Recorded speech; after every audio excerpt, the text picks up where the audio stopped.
Welcome. You are listening to the Be a Better Being podcast hosted by Michelle Zellner and Sasha Berscheid. Michelle and Sasha are here to give you information and inspiration to help you live your healthiest, happiest lives. Thank you for tuning in. We hope you enjoy the show. Welcome. Thank you for listening in to the Be a Better Being podcast. I am Michelle Zellner, your host. I am without my dear sidekick, Sasha, but today I have a very special friend. I am going to welcome my friend Michelle Collins to the show today. How are you, my dear? I am so good. It's great to see you, Michelle. It's great to see you as well. I'm excited for this conversation because you and I have been friends for maybe 3 years now. Are we going on 3 years already? Yeah. I don't know how that happened, quite honestly. But well, COVID turned everything into a blur. That is true. And we were connected through another podcast host. And actually, I heard your episode and I had just recorded with him. And I reached out. I said, I need to know her because there were so many things in your story that were either similar or very much alike, even though clearly things are different. There were a lot of commonalities. And I just felt like, I mean, our name is the same. It just felt like it was meant to be. So I'd like you to just give a little bit of that backstory, kind of, you know, where you're from, where you came from, what you do, and we'll talk about that journey of how you've gotten to where you are today. Okay, sure. And let's see. Did you say the podcast is 4 hours long? We are probably going to have you on multiple times. So okay, because there's a long story. I think mainly what ended me up on that podcast with Darian is my most recent journey through grief and post-traumatic stress disorder, and how I used my meditation and mindfulness and yoga and Ayurveda to become a better being through a process called post-traumatic growth. And it's interesting because a lot of people either haven't heard that term or they cringe when they hear it because they're like, just surviving trauma is enough. And now you're asking me to grow through trauma. But whether you want to or not, if you've been through something, you grow through it because you're not the person you were before. It changes you. And as you know, that's one of the things you and I share, different traumas, but being able to take those incredibly difficult challenges that we've been through and learn from them and grow to be better beings. I'm going to throw that out there all the time. I love it. Feel free. It is the Be a Better Being podcast after all. I love it. So share what that trauma, the most recent one was. I know, as you said, this could be a 4-hour podcast. You've written a lot about it and continue to write about it, but let's maybe just touch on the most recent one and then we might work backwards from there. Okay. Yeah, that sounds great. And that's actually what really sent me on this trajectory. And that was in 2016, my new husband, who we married in 2014, had a really difficult period and ended up taking his life. He died by suicide in April of 2016. And I was the one who discovered his body, even though the police were there. I found him first. And that really was the low point of my life, as you can imagine. Deep trauma, deep grief, compounded by the fact that we were separated at the time, because about a month before he died, he had become irrational to the point where I was afraid of him and knew he needed help, but it was beyond me to help him. And so when he did end his life, of course, the guilt that surrounds suicide is always incredibly difficult. But to have separated from him and then have it happen, it's really hard not to say, oh, it was my fault. And there were people in my grieving group that also knew him who did blame me. So recovering from that to even just getting out of bed, but to be able to grow, write about it, learn new skills, new coping skills, just to be a functional human being again. I had finished my yoga therapy training by then, but I went through Ayurvedic training, just trying to regain my balance. And Ayurveda is the medical science, sister science to the practice of yoga. Meditation, mindfulness, and then finally I took a grief educator course because I was starting to spread the word about surviving and thriving after grief and trauma. And I wanted the languaging. I didn't have the languaging because I'm not a, counselor, or I'm a coach, a wellness coach, but I didn't have any formal grief training. So I went through that just this last year in 2021. And that is such, so I think what made me really reach out to Darian to connect us was when you told that story on his podcast. My husband at the time also had significant mental health issues, and suicide was a conversation that was had many times. And at the end of our relationship, he literally decided that I'm the best thing that's ever happened to him, but in order for him to survive, he had to leave. I don't, for whatever reason, I still don't quite understand it, and probably never will, but he felt that he needed to go and be on his own and do things on his own without me there, even though he acknowledged that the only reason he's still alive to that point was because of me. I don't want to take like any credit for anything, that's not the point. The point is, when you are living with somebody who has that degree of difficulty that they are struggling with internally, it is hard to not take responsibility, take ownership of their outcome. And then I'm very fortunate that his outcome was not your husband's outcome. So I can't even imagine what that would be like. Just knowing how difficult it was to live with it, I can't imagine how difficult it is to live with it once they are no longer alive. And then the added difficulty of having discovered it. I mean, the layers of all of that are really, I don't think anyone can really even comprehend that. And, to come out of a difficult relationship, take mental illness out of it, just to come out of a difficult relationship is hard enough. Yeah. And then to come out of it after all the things that you experienced, the fact that you are here and you are a healthy, happy, thriving human is incredible. I'd be curious if, to what degree was yoga and meditation already a part of your life prior to now this really traumatic experience happening, and then really kind of pushing yourself with those two practices? Well, I was already a yoga teacher and a yoga therapist, although I hadn't quite finished the paperwork for my yoga therapy certification. I'd finished my training, and then it took me like a year to get the paperwork in. So I'm not officially a certified yoga therapist till 2017. And what, describe specifically, what is a yoga therapist? Thank you for asking that, because most people don't know.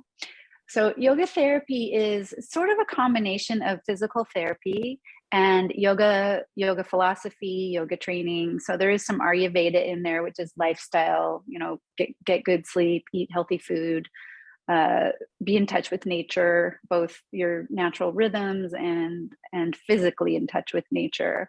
And so I had those pieces. Oh wait, you're asking me, what's the yoga therapist? Yoga therapy can really help anyone who is suffering almost in any way by using yoga philosophy and yoga postures, which are called asanas, bring a healthier, happier life together. It can also be just physical. For example, I work with people who had a hip replacement. Like you, you had two. I have had two of them, yes. Yeah, you're just a superstar. So the we use some physical therapy tools, but also we'll use meditation and mindfulness to create whole body recovery and wellness. So it's a little bit different than physical therapy in that way, and a little bit different from yoga in that way. And I use my yoga therapy skills by teaching. I teach 3 days a week people who are mobility challenged for one reason or another. It could be they had a joint replacement. It could be that they're elderly and their strength is declining. Could be MS or Parkinson's. I have people with both of those things in my class. No one individual with both of those things. My goodness, that would be a terrible combination. And yoga philosophy or Ayurveda has a lot to say about those diseases in particular, because they're considered an exacerbation of a certain element. And I could lecture about that for an hour, so I won't go into that right now. But so it really informs more than just the physical to do yoga therapy and work with a yoga therapist. That's fascinating. I love it. I never actually knew exactly what yoga therapy was. So thank you for explaining that. It seems to make so much sense. As we all know, the mind and the body are connected. Mm-hmm. So we can work on our mental health, but if we're not working on our physical health at the same time, or we can work on ourselves physically, but if we're not addressing what's going on emotionally and mentally, the whole being is never going to be completely okay. Right. And yoga and Ayurveda are all about being in balance. Right. And that all disease comes from an imbalance. Yeah. So it's all trying to find your way back to balance. Yeah, I love that. Thanks for asking that. I do throw out yoga therapy because it's been part of my life for so long and I forget to define it. Yeah, no worries at all. I love it. I learned something, so I love doing this because now I can educate people on maybe yoga therapy would be a good option for somebody. So thank you. And it's great. Yeah. And so you obviously practice what you preach. And so I think just tell a little bit about how utilizing those things that you already had as foundational. I mean, did you just, find your husband one day and the next day, okay, let me go sit in meditation and right? Or how did Oh no.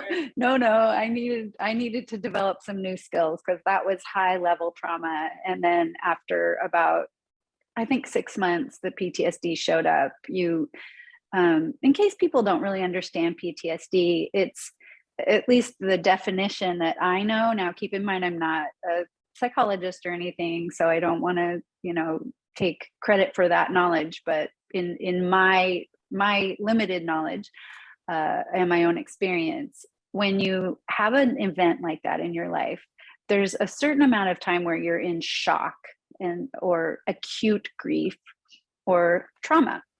And that can last some months, and then your body will recover, your mind will recover. PTSD is when you get stuck in that trauma response, and it can have a variety of symptoms: anxiety, sleeplessness, hormone imbalance, obviously from sleeplessness and anxiety, and you can have flashbacks. And from what I've studied about trauma, flashbacks can happen in the first few months. That's not unusual or abnormal, but it's when they last into months and years that's how they diagnose you with PTSD. Again, not a psychologist, so don't take my definition as the word. So after I went through a grief process and a trauma process. The first time I tried to do yoga and meditate after my husband died, I went in, I had a little room in my house that was specifically for yoga. I was working with clients back then too. So it was like an in-home studio office. And I went in there, I rolled out my mat, and I burst into tears, and I had to run out and I got into some really self-destructive behaviors, because I just had some very poor coping mechanisms, not just when he died, but the 2 years before that, or the many years before that, drinking, smoking, different kinds of substances, some legal, some not. And that really interfered with my healing, but that's where I was at the time. the first time I went back to the studio where I taught was, I think, a couple months after he died, and I had not been able to do yoga or meditate. I'd been able to do a little bit of stretching, but I was physically devastated as well as mentally and emotionally, and I couldn't get myself out of it. I didn't even have the ability to self-advocate at the time to get myself a therapist. I had a therapist, a relationship counselor. I didn't eat well. I didn't try to sleep. I just tried to numb the pain with whatever I could. And that was all chemical at the time. And I want to just kind of jump in for a little bit, because everything that you did, that is all so totally normal, right? Because when we are in pain, when we're afraid, when we're angry, when we're frustrated, when we don't understand things, those are all reactions and emotions that are tied to our fight or flight mechanism. They're all tied to survival. And so what do? You do anything you can to survive, which means avoid feeling the way I'm feeling, turn to something to distract me from the way I'm feeling, turn to something to make me feel a different way from the way I'm feeling. And it is a very easy slope to start sliding down very, very rapidly, I would say. Yes. And that's what I did. I couldn't stand the pain and the guilt and the shame. And so that's what I did. And then after about 6 months, and I had started to have PTSD episodes that were taking me out of the present moment, where it was like a flashback, and I would be back at the scene where I discovered his body, or something like that, some traumatic event that had happened leading up. And once that started happening, my counselor that I was going to told me, you need to go to a trauma therapist because these are symptoms of PTSD. And so I went to a trauma therapist, and it was at that time that she explained to me, if I wanted to heal, and I wanted to heal, I was suffering. I had stopped most of the extracurriculars, most of the drugs by then, but I was still drinking heavily and had some drug use going on. And she said, if you want to heal, you have to stop these self-soothing chemicals. And I wanted to heal because those flashback episodes were so frightening. I mean, imagine one of them happened while I was driving. I'm driving in my car, and all of a sudden, I'm not driving in my car. My mind has traveled to a traumatic event. It's really scary when you come back into your car, back into your body. You're like, oh my God, how did I get home? And then just tears. And I mean, it's as frightening as it sounds. Absolutely. So it's not only frightening because you actually relived the frightening event, but frightening because you missed the present, and to know that, oh my gosh, I was in a car, I could have gotten in an accident, I could have hurt somebody, right? And then when is that going to happen again? Because these are not things that you can control. You can't control. No. It's not like I'm sitting and I'm thinking about it. I'm going back to the memory deliberately, right? It is boom, right. I'm literally there in the memory. Yeah. So I was very motivated to have that stop happening, because it's just ruining you. I mean, imagine speaking of fight and flight, you're just constantly in that hyper aroused state, and it is really uncomfortable. So I worked with my trauma therapist, and like you just said it, you do planned visits to these traumatic events in the safety of her office. We use somatic therapy, Peter Levine's work. That's what she was trained in, and EMDR. And I would be able to think, just a tiny little bit, and then start to freak out, and then calm down, and then revisit the experience, start to freak out, calm down. It was excruciating. It was one of the hardest things I've ever done, just trying to stay in my body.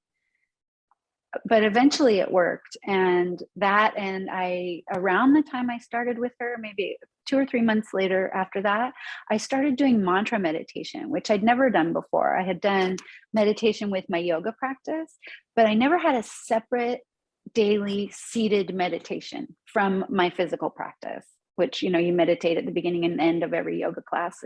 If you didn't know, Shavasana is meditation, just so you know. Some people are sitting there making their grocery lists, but either way, Yes. it's an opportunity to meditate. Same thing at the beginning of classes when you do the breathing, the breath work. That's another form of meditation. So I hope I didn't ruin anyone's day by telling you you're a meditator if you do yoga. And so adding that mantra meditation is a little bit easier for me. I'm not going to say it's easier for anyone else, but it gave my mind a place to be, a place to return to that was more tangible than the type of breathwork meditation that I had been doing with my yoga practice. And that made all the difference for me, because all of a sudden I started to feel like I had some control. I started to feel my mind would wander. It still does. I do this every day. And some days I feel like maybe I was quiet for 2 minutes and, of the half an hour session, maybe I had 90 seconds of quiet mind. And the rest of the time I was, groceries and to-do list and cat meowing and dog barking and all this. And that's just normal. That's normal meditation. Well, and that's normal life, right? I mean, that's right. That's what our brains do. Our brains are Yeah. trying to organize all the things that we're supposed to do. So yeah, they are very busy. That's normal. Yeah. So getting that brain, break, right? Getting that break during meditation is such a reset for your nervous system. You get to start. When you come out of meditation, even if you don't feel, I was calm and zen and relaxed and went to a higher level of consciousness, even if you don't feel any of that after you meditate, you do bring some of that peace and silence into the rest of your day. And it's just magic. It's just magical. Yeah, it's interesting because, meditation has kind of had a movement in the last few years, and mindfulness is having its moment. And people often say, well, I can't do it. I'm not good at it. And I would, well, why would you be? It's not natural for our brains to be quiet and still. It's natural for them to be all over the place. Mm-hmm. And yet it's probably not helpful for our brains to be all over the place constantly. So it really is that form of brain training, getting the neuroplasticity in. And I think, to your point, it's not something that you're going to maybe have this amazing, different feeling the minute you stop. And yet buying into the idea that something happened, whether you feel it or not, something happened, something really beneficial happened, is why we want to continue to make these kinds of things the daily habit. And, while we're talking about deep trauma and how this helped you get out of something like that, you don't have to have experienced deep trauma to get benefit from something like this, right? From meditation or yoga. In fact, I would say it's part of a well-rounded fitness plan. You have to make your heart strong. You have to make your muscles strong. You have to make your brain strong. Absolutely. Yeah, 100%. And it's even better if you didn't go through a trauma. Even better if you're not in grief, because if you strengthen, all of these things, the fitness and nutrition and meditation, mindfulness practices, they all make you more resilient. Mm-hmm. So that when something happens, and most people do go through things, you're better able to cope. Right. So that you can respond rather than react to adverse situations, and you can stay in your thinking brain, stay in your present moment, instead of freaking out, maybe leaving your body, maybe doing a behavior in reaction that you regret, yelling at someone or honking at someone and flipping them off, or whatever your behavior, your undesirable behavior would be in reaction to a challenge. So if you have these things in place, your healthy body, your healthy mind, your meditation, your mindfulness, you can drive home really calmly, even if somebody acts like a jerk on the road. And then there's some other tools that I want to bring up right now, because it's just the perfect time. And that is compassion, forgiveness, and gratitude. Those are three of the things that I learned much more recently when I started studying mindfulness. And compassion could look like, oh, that guy probably cut me off because either he didn't see me, or he's rushing to the hospital because he has a sick loved one, or he had a crappy day. It could be any of those things. That's compassion. That's thinking outside of, I'm the victim of this jerky driver. And then forgiveness. Forgiveness feels so good. Forgiveness is like giving yourself wings. It's a superpower. If you can forgive anything, especially, I had to learn to forgive myself for Glenn's death, even though I wasn't physically, responsible. And that's, when there's a suicide, everyone's like, it's not your fault. 100 people could tell me that. It wasn't until I could find that internal forgiveness that I could really, and it's not 100%, even, 5 years out, it's still not, but you have to forgive yourself. That's the hardest one. Forgive anyone who's wronged you, because if you're holding on to a grudge, the saying, my favorite saying, it's like drinking poison and expecting the other person to die. Yeah. It does you absolutely no good. Being unforgiving is a form of self-harm. Yeah. And then the third one is gratitude. Gratitude is my go-to. I just wrote a blog about it a few weeks ago. You can find it on my website, called The Emotional Parachute. If you're in gratitude, you're in appreciation, you're not in fight and flight. It's one of the fastest ways to ground yourself. Yeah. Find something to be grateful for. But if you don't practice it, you're not going to be driving home and get cut off by that guy. Sorry, by that whatever gender human in a car. You're not going to be able to go to gratitude at that moment. You're not going to be able to help keep yourself calm. But if you practice compassion, forgiveness, and gratitude, you'll be a better being.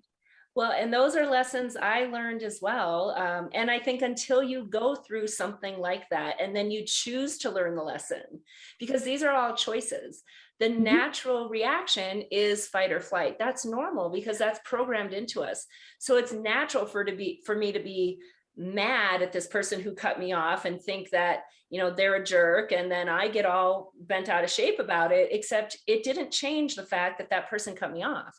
I completely made up a story that person's a jerk and they're an idiot. And well, I could choose to make up a different story, right? I could choose to say, oh, well, gosh, they didn't see me. I know I've cut people off. I'm not a jerk. My mind was elsewhere. That's why I cut that person off, because I wasn't present. And, the gratitude and forgiveness, I think we as humans struggle with those things because in some way it feels like I'm dismissing, or I am making it be okay that whatever they did or whatever happened, now I'm saying, well, it's fine. That's not what it's saying. No, It's no, not it saying doesn't mean you want to have dinner with the person. Right. It just means you're not hanging on to the yucky piece of your interaction. And I don't know about you, maybe you've tried and succeeded, but in my experience, I have never been able to go back and change the past. No matter how many times have you? Oh my gosh, I spent years trying. I really did. And then, I recognized, okay, well, that isn't really, it's really not working. I don't have that superpower. I don't think anybody does. And yet every time we go and replay that, we actually kick back into fight or flight. I think that may be something people aren't quite aware of, right? This fight or flight response, we are engaging in that over and over and over. We might not even know it's happening. And yet, whether it's a real fight or flight situation or one that your brain is perceiving to be one, the reaction is the same, and it's chemical chaos. And that is why we have physical, mental, and emotional health issues that come from it, because you're out of balance, right? Going back to the whole idea, your body chemistry is out of balance because you're not fighting or fleeing anything. You're laying in bed. Not usually. Right. I mean, you're laying in bed being pissed off that, whatever happened. And yet I can't change it because it happened. And Right. yeah, And you want so badly to be able to change it. And it's that resistance, the lack of acceptance that causes that cascade. right. And all of this is a process. I mean, for me too, it was a process. And, you know, there are leaps forward, and then you get stuck a little bit and you feel like you go backwards, and then you make another leap forward. But the leaps forward happen because you choose to do the hard work. Yeah. I mean, you said it, it was really, really hard. And that's why we don't do it, because it's hard. Right. It hurts. It's hard. I mean, for some people, like I kind of in my book that's coming out next year about suicide loss survival, I use the theme of climbing a mountain. I call it Healing Mountain. And although we're not finished with editing, so who knows what could happen, but at the moment it's called Healing Mountain, and it's a journey climbing up it. And if anyone who's listening to this podcast has ever tried to climb a mountain and not been in shape for it, you know, it hurts. Climbing is hard. And if you didn't work up to it, which nobody works up to a spouse's suicide, Right. it's not like, oh, I'm going to practice all these resilience tools because I'm going to go through this great trauma. So you're not in shape for it. You have to get in shape while you're climbing that mountain. And that is really, really hard, but it's possible. It's such a great analogy, you know, and just this idea of resilience in general. I've been teaching a lot on resilience. Yeah.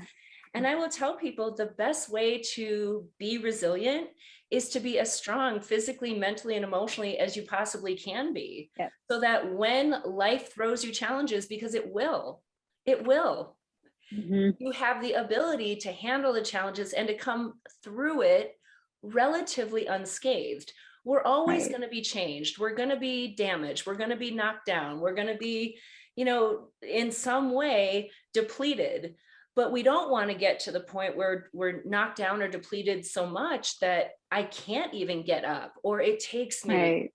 so long to get back up. We want to be able to bounce back as quickly as possible. And we do that by building ourselves up to be strong physically, mentally, and emotionally. Right. So then when the mountain presents itself, you're Right. ready to go. Yeah. And then by the time you get to the top, if you persevere to get there and do the work, you're so much stronger than you were when you started. So. Yeah, absolutely. And you know, your situation is, I mean, exponentially more difficult than my situation was. And yet my situation was very difficult. And everybody. Okay, I'm going to interrupt you. I have a thing about comparison. No, I'm going to get there. I'm going to get there. Okay. Everybody's reality is their reality. So while we might compare and say, oh gosh, well, Michelle Collins was so much harder, I shouldn't feel the way I feel about mine. Yes, you should, because your reality is your reality, and it's hard. And whatever we face, it's hard. Now, I think perspective is a great thing to have. I can be grateful that I didn't have the difficult situation that my dear friend Michelle had, but it doesn't diminish the difficult situation that I had. And then it's up to each of us to choose if and when we're going to do the hard work to move forward for ourselves. And you might not be ready. And I think that's okay too. I think it's good to recognize when you're not ready. I want to be angry. I'm going to choose to stay angry as long as I acknowledge that and I own it. And I recognize that I'm really only harming myself. That's okay. Because until you really are ready to do that hard work, you're probably not going to get very far with it. So I think going through all of those emotions is really important. What I don't want people to do is just to move on, because that's what I did. That was my coping mechanism. Everything's fine. I'm fine. Let's just move on. It doesn't matter. Whatever happened, I'm fine. Let's go. Except I wasn't. Yeah, there's a process you have to go through. It's like if you break your leg, you're not going to just get up and walk around like nothing happened. Or if you do, you're going to end up suffering more in the long run. You have to put on that cast, get on your butt on the couch, and ice and elevate. Yeah. You know, you have to, because if you don't let it heal, you're going to suffer more in the long run. Right. Yeah. And I will tell people, you own your emotions now, or your emotions will own you later. Oh, that's a great line. Oh, thank you. I might Very have true. to trademark that one. I'm sure I'm At not least- the only person who At said least it, make a meme out of it. right? Yeah. Well, and that's the perfect thing. That's what a meditation teacher would say. When I'm teaching meditation, it's so much about controlling, or at least having some ownership over your emotions, maybe even just observing them. And that's another part of the therapy I went through, and learning meditation and to teach meditation is, what about observing? What if you're not angry? What if you step aside and look back at yourself and say, I am experiencing anger? It shifts everything. If you can step out of the emotion and not call yourself, I'm angry, I'm sad, I'm hurt, I am feeling sadness, it adds a little bit of distance and a little bit of curiosity, because the next sentence is, why am I feeling sadness? Where is this feeling coming from?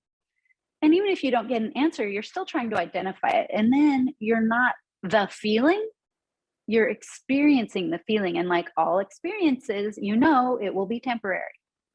Nothing lasts forever. I love it. I think it's such a great point that that's what we should wrap up on.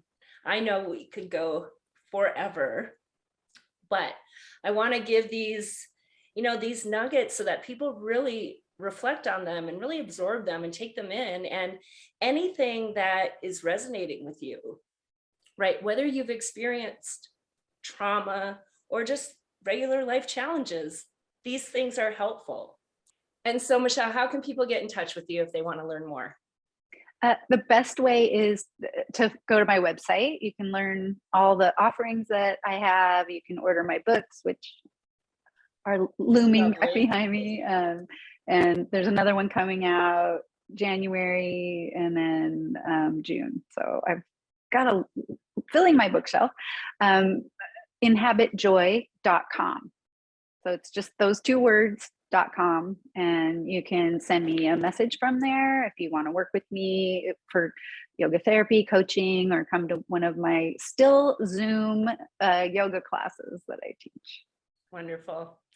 Well, and of course, we'll have all that information in the show notes for everybody to find. So it's been a pleasure getting to chat with you. And, I really do think that somebody listening to this is going to make a step. They're going to reach out to someone to get the help that maybe they need, because something you said, or maybe I said, is kind of tickling their brain and it's making them curious to find out more. So thank you for spending time with us today. Yeah, I hope so. I mean, that's the biggest thing I can say to encourage anyone who's going through any difficult time, any type of suffering, is just keep trying. There's a tool out there that will help you feel better. There's something, not alcohol and drugs. That's not going to do it. Right. Well, thank you, my friend. And thank you, everybody, for listening. And I know you know what to do. You get to go and be a better being. Thank you for listening to the Be a Better Being podcast. Michelle and Sasha hope that what you heard today inspires you to embrace this journey of life with an open mind, a kind heart, and a willingness to learn and evolve. If you enjoyed the content, please help spread their message by subscribing, sharing, and leaving a 5-star review. If you have a show topic idea or would like to be a guest, please visit betterbeings.net and fill out a contact form. Until next time, go and be a better being.